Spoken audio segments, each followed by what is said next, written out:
Turut dampingi kunjungan tamu dari Kodam 4 Diponegoro, Camat Susukan Dewanto Laksono mengucapkan terima kasih dengan dipilihnya Desa Ketapang menjadi sasaran TMMD.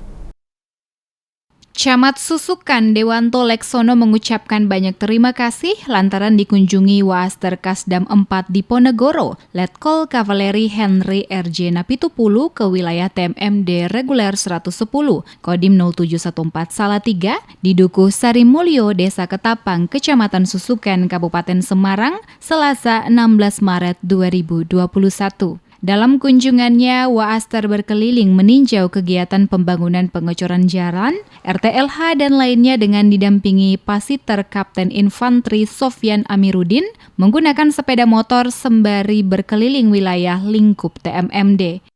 Dengan harapan jangan sampai luntur di kemudian hari.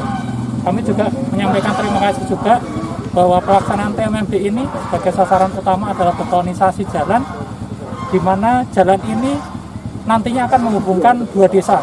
Jadi ini sangat membantu kepada warga masyarakat, khususnya dalam meningkatkan kesejahteraan warga masyarakat kami, baik untuk akses ekonomi maupun juga akses yang lainnya. Mungkin itu yang bisa untuk kami desa, sampaikan. Pak? Antar desa mana ke desa mana, Pak?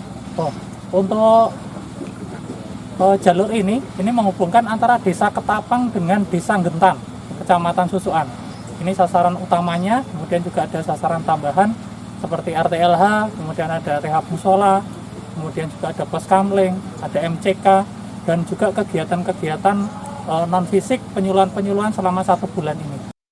Dalam kesempatan itu, Camat Susukan Dewanto Laksono mengucapkan alhamdulillah ada kunjungan dari Waaster ini. Tentu ada beberapa pesan yang disampaikan saat kunjungan tersebut. Pesan yang disampaikan oleh Waaster ialah semangat dari TMMD ini merupakan semangat gotong royong dalam pembangunan dan tentu hasil dari pembangunan itu semoga bermanfaat